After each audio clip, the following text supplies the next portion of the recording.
You know me, I'm a big fan of the Flash TV show. The first few seasons of the show were strong, with season 1 in particular being an absolute must-see for superhero television. The more the show went on, the weaker things became. Even as a diehard Flash fan, I can accept that. There is one episode which is by far the worst of the whole show, so I decided it would be fun to rewatch it and illustrate why it's so terrible.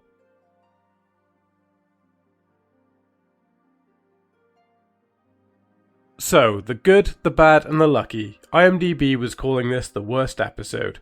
I knew this before going in to watch it. It's not at all a shock, it was awful.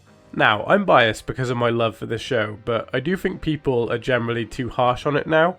While I don't think Eric Wallace is a great writer or showrunner, this one sure is something. So, this is the final season of the show. It has a reduced episode count. This needs to be Barry's victory lap with a whole lot of focus on the Flash, and that just isn't what we get at all. It opens with one of the cringiest characters of the whole show giving an info dump on her backstory.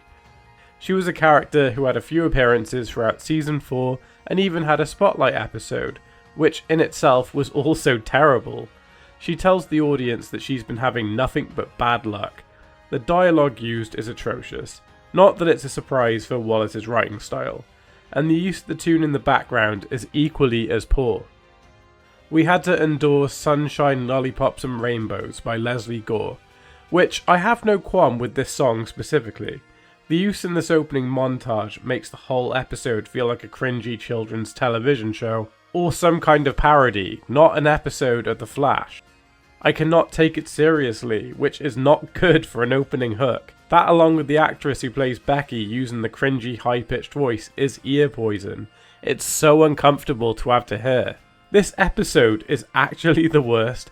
It's a filler episode which focuses on the two least popular characters as they're trying to help one of the most uninteresting rogues clear her name and regain her powers. So, as I said, this episode primarily focuses on Becky Sharp, a metahuman whose whole superpower is being lucky. It's kind of a lackluster power if you ask me, except something's gone wrong.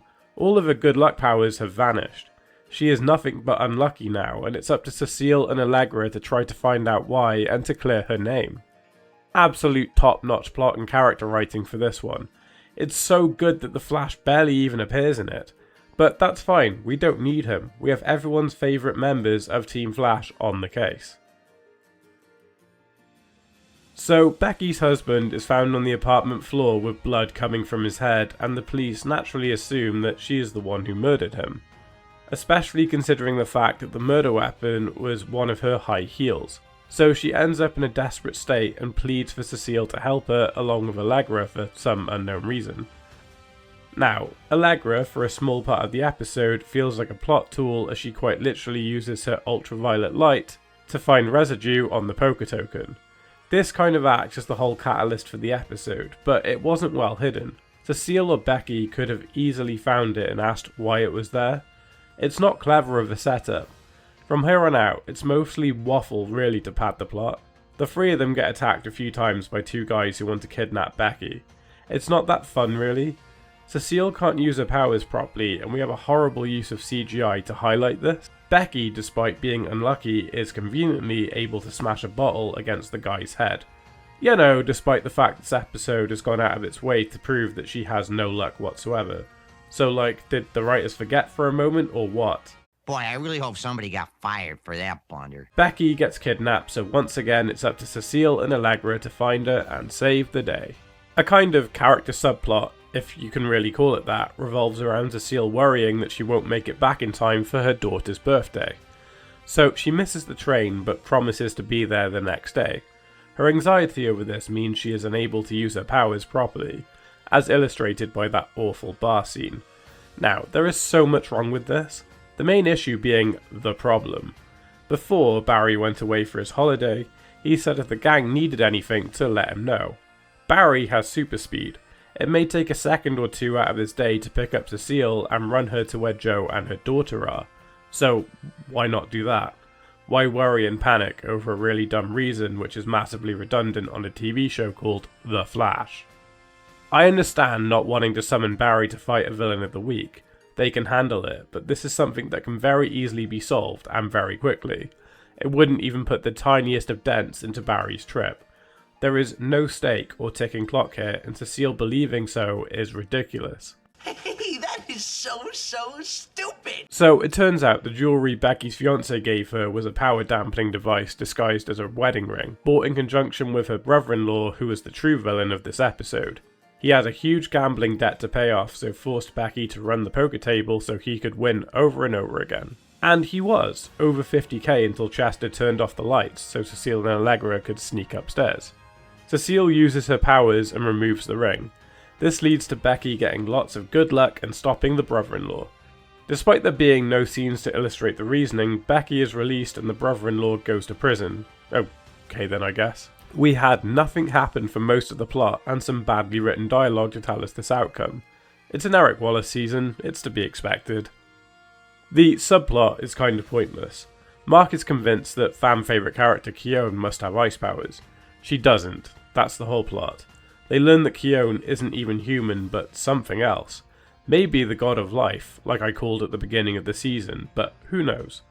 Oh, and Cecile asks Allegra to be a roommate because, you know, why not? And yet, IMDb gave this 3.8. Is that too harsh? No, I may have even pushed for a 1 or 2 to be honest with you. I don't like being negative about The Flash, but this one is just horrible. Now, as IMDb slated it, I thought it would be fun to look at a few IMDb reviews. As usual, I won't include names, this is what was said. This episode was disrespectful to the character of The Flash and the seasons that came before Eric's control. This is your last season. This is the shortest season. Why are we still doing interlude, aka filler episodes? What is the purpose? Ever since Eric came into the series as its showrunner, the quality has dropped exponentially. Nobody cares about these side characters, and it's like you knew that but decided to shove them in our faces anyway just to spite us for being critical of your work. It disgraces the previous seasons of the show and is tarnishing its legacy as what was one of the best TV shows ever. All I have to say to you, Eric, is good luck finding another company dumb enough to let you run a television series after the way you destroyed this one. After a fairly good beginning to the season with some adult episodes, this went back to the kiddie land junk that encompassed most of the last 2 seasons. Another trash episode without the Flash and anything resembling adult writing. Most of the cast act so childish I don't know how they don't feel shame doing these episodes. 7 more and this long past its overdue date of demise will be upon us and good riddance. What was once a great show has fallen so far off the beaten path it's a chore to watch. And just when I thought we might have a decent season, along comes this abomination. End Flash, end as soon as possible. The titular character is only in the episode for less than 2 minutes in the beginning and the end. Can't believe this crap is what they're choosing to fill episodes up with in the final season. This season should be focused on the Flash. This is just another boring filler episode. It should be called Catching Up with Cecile, not The Flash. The writer came up with yet another excuse for the main and probably only interesting character in the show to be somewhere else when all this crap is going on. This episode adds nothing to the storyline. If IMDb had 0 stars, that's what this episode deserves. These are all fair takes. The episode is atrocious and the show that I love dearly is at its absolute worst. Like the Dream episode is so stupid, and the time travel one afterwards is boring. But this is somehow worse. Boring, stupid, cringy, and basically no Flash in it. Like what the actual fuck, Eric Wallace? I'm likely never going to watch this episode ever again. Well, that was my thoughts anyway. What did you think of this episode? I would love to hear your thoughts in the comment section down below. If you enjoyed what you saw, then please hit that like button and subscribe. We're closing in on that 2,000 mark now, so keep on pressing. As always, I would love to shout out the Olisnew crew. You guys are amazing. Right, I need to watch some good episodes of The Flash. Season 4 maybe? I might even review and rank them all. Catch you soon!